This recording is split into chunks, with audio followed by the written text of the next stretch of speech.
Tonight, the long-awaited LIRR's East Side access is on its way. By year's end, Long Island passengers will finally be able to ride directly to Manhattan's East Side at Grand Central Terminal. But what's supposed to be a major time saver is going to add to commute times for one popular branch. As CBS 2's Carolyn Gusoff reports, high-demand express trains could be eliminated.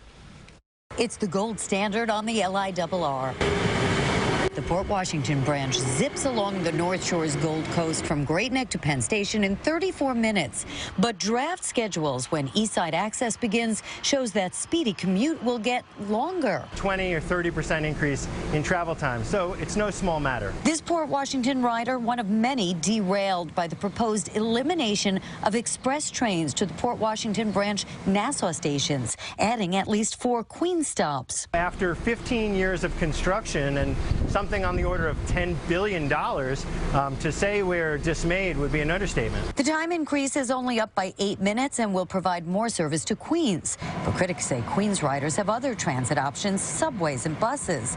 And with only half the trains still Penn Station bound, plus inevitable delays, this commuting mom is bracing for less family time. The LIRR is saying it's just a few more minutes, but a few more minutes turns into 10s and 20, 30 minutes when you're factoring in transfer times. Elected officials urging commuters to weigh in at a virtual MTA meeting Wednesday and submit comments before schedules are finalized.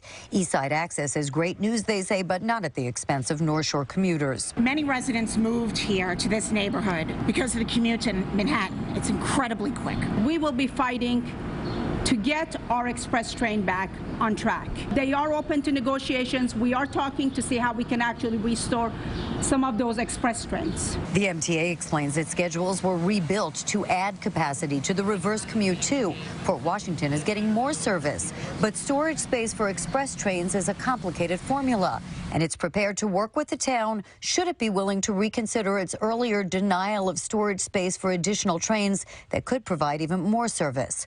North Hempstead has long opposed storage at its small stations. Now they'll revisit that. In Port Washington, Long Island, Carolyn Gusoff, CBS 2 News.